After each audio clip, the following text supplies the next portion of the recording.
This week on the Hollywood in Toto podcast, I mock Saturday Night Live for the most pathetic attempt to cover the Columbia University protests.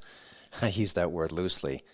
And I talk with the writer and director behind Covid Collateral, a devastating documentary that looks at the lies and cover-ups surrounding the pandemic response. It is ugly, and it is necessary. Before we kick things off, I'd love it if you subscribe to the Hollywood in Toto podcast. We've got new episodes each Wednesday, bonus episodes too, of course. And if you like what you hear, could you give us a review over at iTunes? Every word helps. We appreciate it.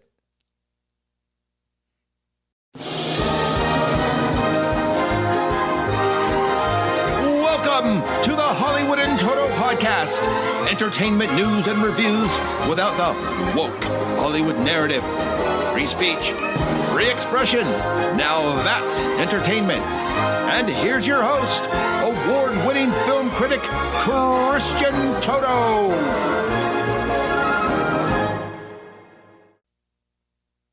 Remember the terrible days after October 7th?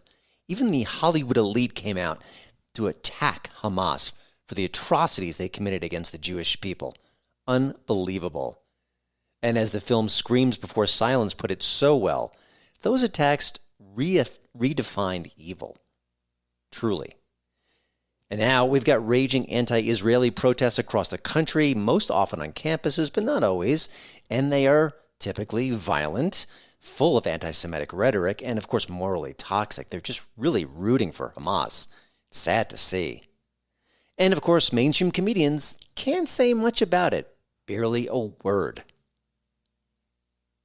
That brings us back to Saturday Night Live. Now, normally a show like that, topical, sketch-driven, comedic, satirical, checks all the boxes for what's going on right now in the culture. But, well, they tried to address it a few weeks ago, but that sketch was just a complete dud.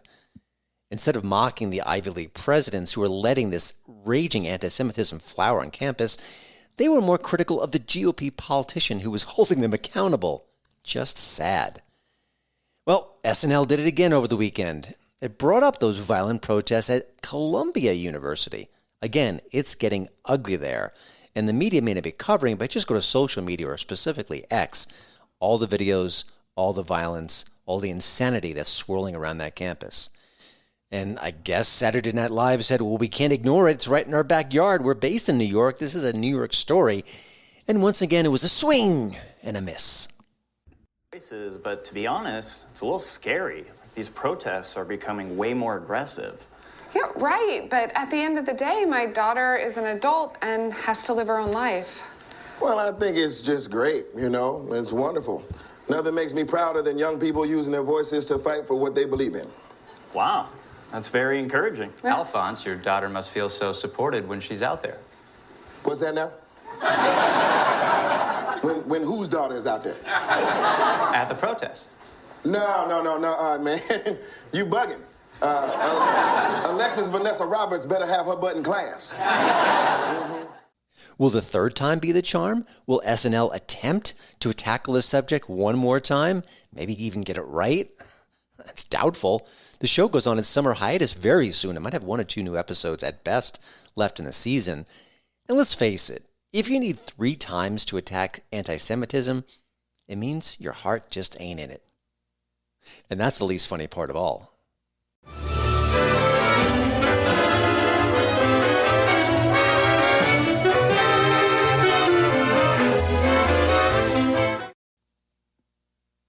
Here's your movie trivia question of the week. The Phantom Menace is back in theaters and packing them in. Came in second place last weekend. Amazing. I guess people just wanted to pretend that Disney never even bought the Star Wars franchise in the first place. Now, that film caught a lot of flack during its release, and I have to say rightly so. And a lot of it was based on Jar Jar Binks and that character. Now, love or hate Jar Jar, he made history in a pretty big way. Why did the character make history, and why did it mark a new era in filmmaking? The answer? At the end of the show. We desperately need a documentary that captures all the lies, the misdirection, and of course the censorship that was tied to the government's response to COVID-19. Just don't expect it from Hollywood or Max or Netflix or Prime Video or any of those major studios, they're not going to touch it. They don't want to share the true story behind the pandemic response and how they got almost everything wrong. Well, that's where Vanessa Dylyn comes in. She's a Canadian filmmaker, and she's the driving force behind COVID Collateral. Great title, great movie. It's a powerful new film that looks at what went wrong with the government's reaction to the pandemic. In a word, plenty. As the virus continues to spread, so does fear. Stay home. To shelter in place. Keep your foot on the accelerator, because that's what's going to get us through this. The public did not know that there were prominent scientists that disagreed with the lockdown policies. They wanted to create an illusion of consensus. And this was shocking to me in a free society to simply decree the lockdowns. The federal government was working with social media companies, censoring dissenting opinions. If the government is engaged. Now, I wasn't surprised by this, but Vanessa said that making COVID Collateral wasn't easy. And I'm not just talking about the typical trials and tribulations of being an independent filmmaker, fighting for budget and things like that. That comes with the territory. There were more obstacles here. But it's still the movie we need to see right now. Even better, she did her very best, and I think she was very successful here, to take politics out of the story. This is not pro or anti-Trump. This is not this or that, left or right. This is about science and government overreach. And of course, that applies to both parties, like it did with COVID-19. Get ready for my conversation with Vanessa Dylyn. And when COVID Collateral hits a theater near you, go. Take a friend, maybe 3. Everyone needs to see this movie. Vanessa, thanks for joining the show. I'm really eager to talk to you about this topic. But my first question is something that I'm always curious about, because I think I had my own moments with this particular question. But when did you start to get suspicious about the response to the pandemic? Listen, we were all taken aback. We were all horrified by what's going on. Obviously, COVID did kill people. It was a terrible situation. But when time marches on and you hear the 2 weeks to slow the spread, and we go way beyond 2 weeks, and certain stores are closing and other ones are open, for you, what were the triggers that made you suspicious of how the government response went down? There were a number of things that actually triggered my interest, and that was first of all, I noticed a lot of suffering, not suffering that was being reported, but I noticed, like many people, I witnessed restrictions on ordinary citizens that made absolutely no sense to me. For example, those small business owners being driven bankrupt while the big box stores stayed open.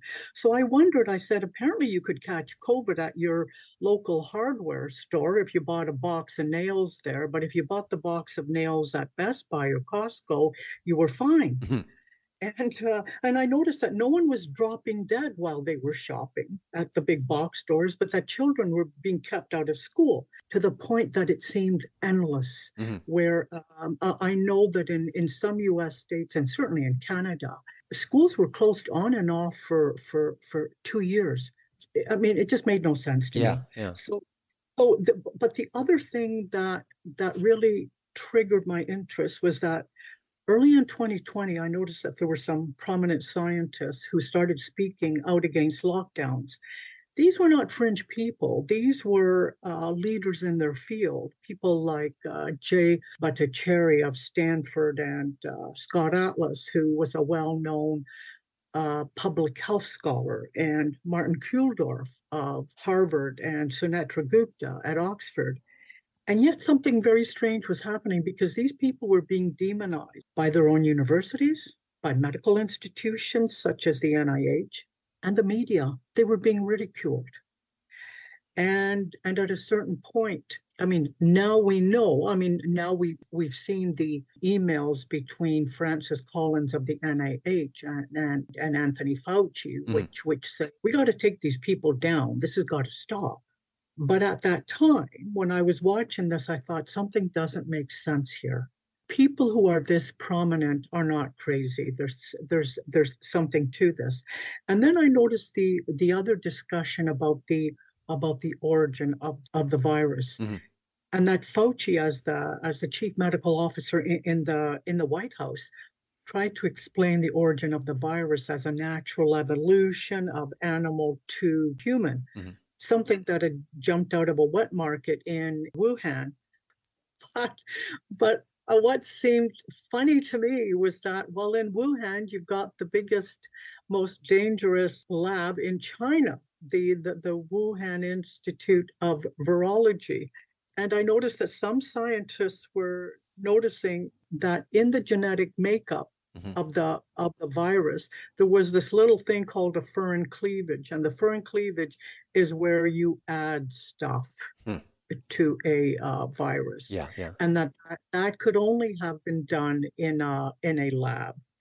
Gotcha. And so, but these people that drew attention to the fact that this furin cleavage was something in the genome that could only have been manipulated in a lab. These people were smeared as conspiracy theorists by Fauci and his group of scientists. Now, what's really strange in hindsight about this was that because of the Elon Musk Twitter scandal, where all of these confidential emails have come to the public fore, we see that it was Fauci's own team who warned Fauci right from the get-go that this was likely a lab leak, that the origin, the COVID-19 virus, likely escaped from a lab. There's so much material there, and you are a filmmaker and a storyteller. Did you immediately think that this is something that I should turn into a film, or did it take a while for you to kind of coalesce all that information and say, yeah, this is my next project. This is something I need to share? It took some time because I knew that this film did not have much chance of being made. But as time went on and more information was coming out about a potential lab leak, and more scientists started speaking out against lockdowns. And when the whole thing really started going on, 2020 turned into 2021, and we were still under lockdowns, and the media continued this hype, constantly blasting all of the COVID death figures. I thought I was at the point where I thought I can start putting some kind of story in place. So what I decided to do, I thought, in a sense, the safest way of going about the film was dealing with the theme of the politicization of science. So I started working on this theme, and I decided to do it through the two major storylines, which were, how did the lockdowns happen? What was the scientific basis behind the lockdowns, and the cover-up of the lab leak theory. I felt that these were two strong storylines where I could construct an entire film around the story of the censorship of science. One of the points, Adam Carolla touched on this a little while ago, and your film does too, very briefly. It's a very minor moment, but it really caught me. There's a clip of Dr. Fauci and Dr. Birx early in the pandemic, and they're basically kind of coaxing President Trump to shut everything down, for lack of a better phrase. And they're giggling and they're smiling. And I have to say, I just was curious as a filmmaker, and listen, this is your movie. What was your reaction to that? Because it was one of the weirdest things I could possibly imagine. And, when you think about shutting anything, I remember when they shut down the NBA and the basketball league, it was such a chilling moment because it just showed me how far reaching this was.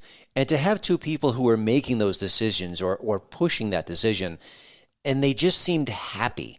Now, maybe it's like an awkward reaction. Sometimes you have weird, a family member dies and you laugh in a way your body doesn't have to process the grief. Is that a fair explanation? Or I was curious what your reaction was to that particular moment, and if it registered with you too. Oh God, yes, it registered.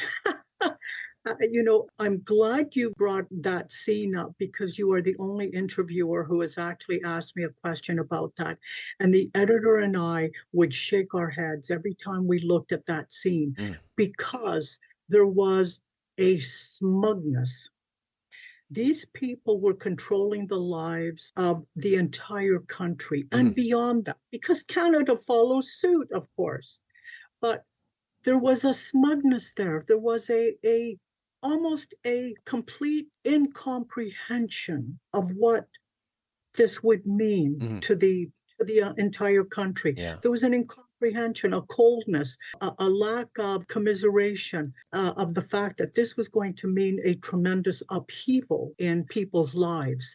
So one thing that I think that scene illustrates in a rather very weird way, as you say, the fact that these people were out of touch, I believe, with what the consequences were going to be of lockdowns.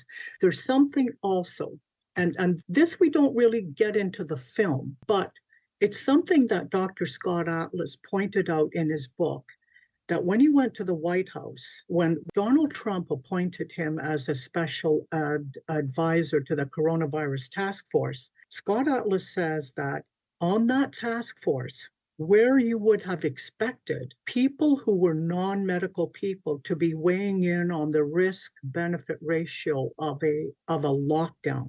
He says those people were not there. They were not part of that task force. So you did not get that group of all the social scientists, maybe the psychiatrists, the economists, all of those people outside of the narrow point of view of an epidemiologist, all of those other people that normally would have made up a task force that could have given people an actual prediction of what a lockdown would look like, they weren't there.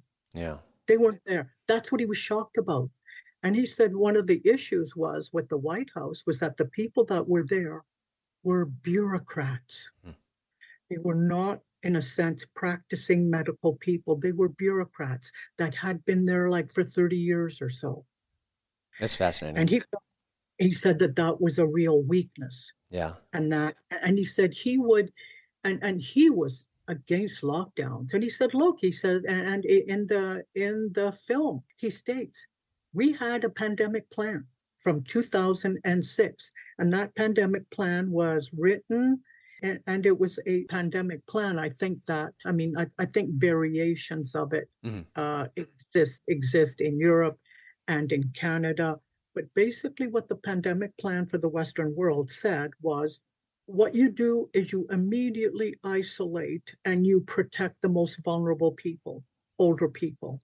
But that young, able-bodied people, average people who are healthy, should go about their business prudently, but they should go about their business. And this is essentially what Sweden did.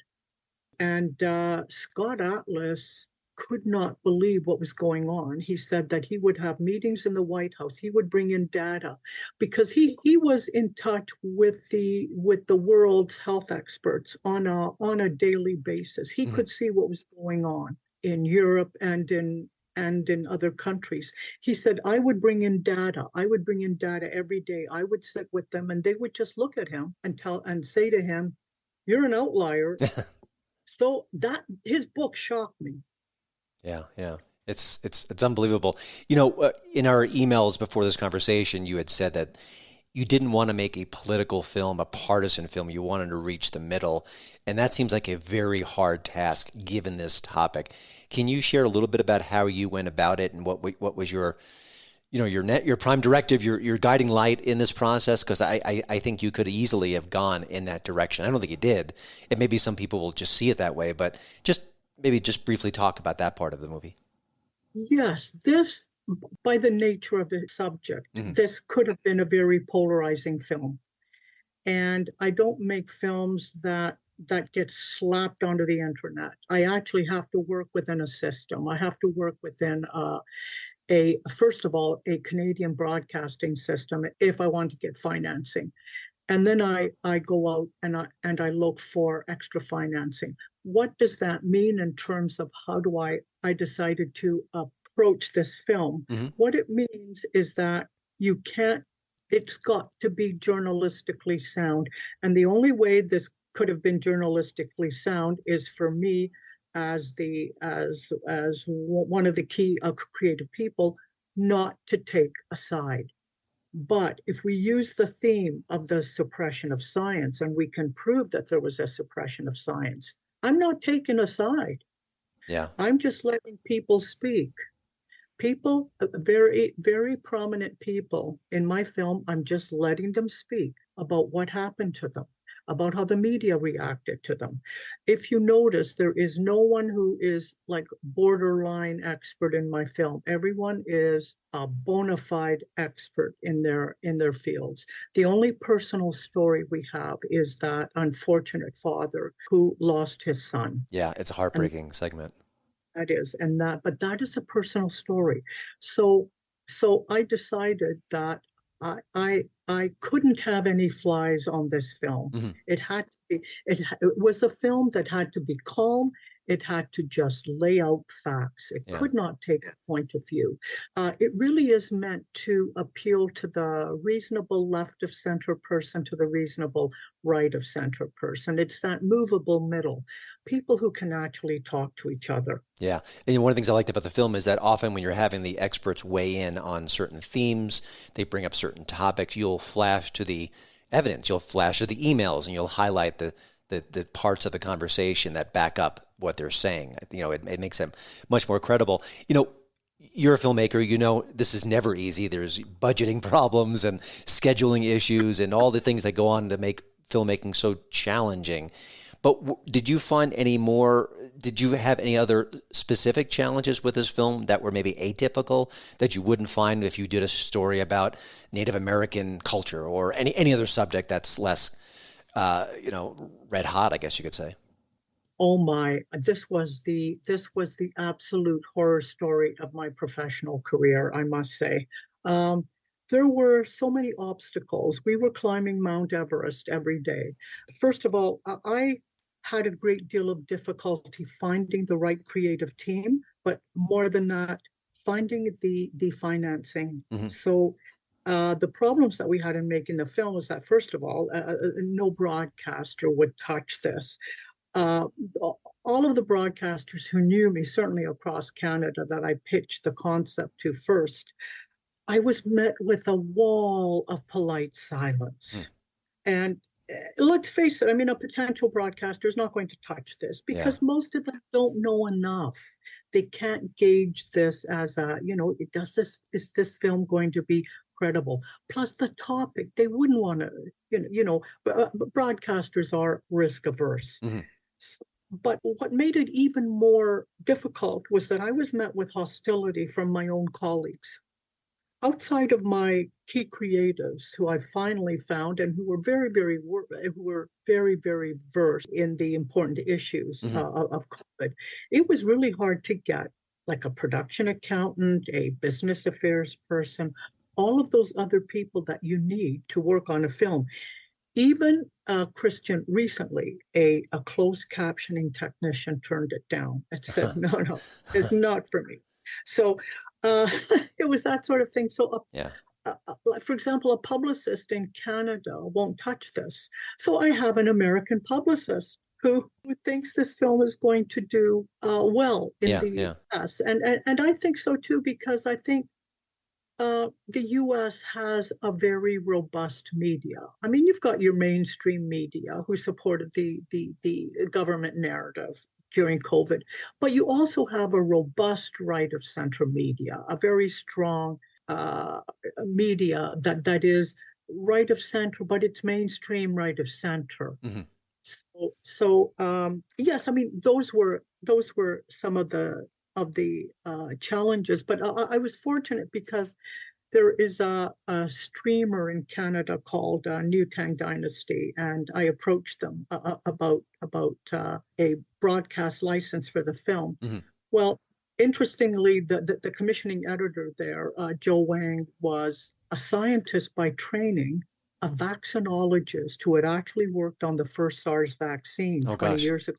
And he knew exactly what I was talking about. He knew this landscape inside out.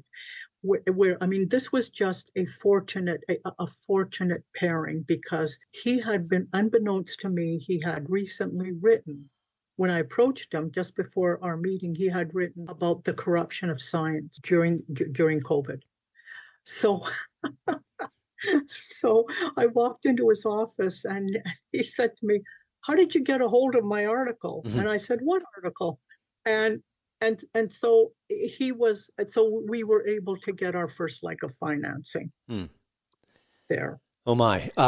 Vanessa, before I let you go, one last question. You know, you had your suspicions, you saw the pandemic response, you knew something wasn't right, and we've kind of just discussed that earlier in the conversation. But when you get deeper into the story, when you start doing research for the film, when you start interviewing the experts that are appearing on screen, was there one element that really shocked you that maybe you didn't expect to see? Yes. Frankly, it was Dr. Paul Merrick who talked about ivermectin. Mm-hmm. And I had no idea that the FDA had put out an elaborate anti-ivermectin campaign where ivermectin, Dr. Merrick had stated, mm-hmm. was being used in early stages of COVID worldwide. And it was helping a lot of people. Yet the FDA specifically forbid their doctors to use ivermectin on their patients. And Dr. Merrick tells us in the film about the issue of ventilators, mm-hmm. and how harmful they actually were. And what really shocked me was that both Dr. Merrick and Jay Bhattacharya said that if the FDA knew of a medication that could help COVID, such as ivermectin, that would block the vaccine. Mm-hmm. So it would block production of the vaccine. Right. They couldn't have that emergency approval. Yeah, exactly. So yeah. I was actually shocked about that. Yeah, it is one of the more shocking parts of it. And I know that the ivermectin and COVID is still a hotly debated issue, but what isn't hotly debated is that it's a fairly benign medication that is among the more safe things you can take. So if your doctor thought it might be helpful, then you shouldn't interrupt the doctor-patient relationship, which is what Dr. Drew Pinsky has been talking about quite a bit, the folly of that, which is a story for a subject for another day. But Vanessa, thank you so much for joining the show. Of course, the movie is COVID Collateral. You could see it May 9th at the Isabel Bader Theater in Toronto. But for future screenings, just go to covidcollateral.com. You'll find all the information there. Future screenings, where it will be playing next. I've seen it. I was fortunate enough to see it, and I can't wait for others to as well. You've done a wonderful job. You've done an important work to gather all this information. I had heard some of the stories in the movie, but to see it all in one presentation, to watch it all unfold is quite shocking. As I said before the mic went hot, I was disturbed to relive this part of our history, but then really angry what followed. And I think that's the appropriate reaction. What we all need to do is get angry and make sure this doesn't happen again. But Vanessa, thank you so much, and I wish you all the best with the film. Thank you for having me on the show, Christian.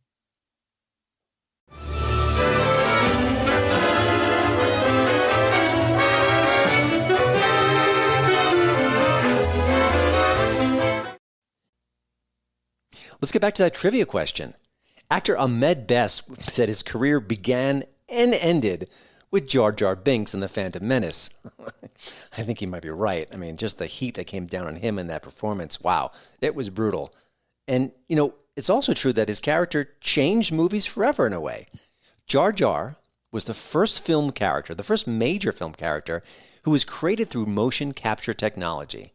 That means the actor wore a suit that was equipped with all this different technology that allowed him to act out the creature's behaviors and mannerisms. Then the CGI wizards behind the scenes, they filled in the rest. They made the character come to life. Of course, today that's commonplace. You often see people like Mark Ruffalo doing that with the Hulk. Happens all the time. But in 1989, that was a brand new world. And no, I'm not going to even try a Jar Jar impression. You're welcome. Well, that's it for the show this week. A little bit shorter. I was out in L.A. talking to all the fine folks behind Mr. Bircham, the new Daily Wire Plus comedy that's coming this weekend. You'll have more about that in a future bonus episode. But for now, of course, thank you to Radio America for having me as part of their great podcast lineup. And I hope you'll check out HollywoodInToto.com. Updated 7 days a week, even when I'm traveling, even when I'm on vacation, with news, reviews, commentary, everything that's going on in the wacky world of Hollywood. It is, like this show, the right take on entertainment. I will see you next time.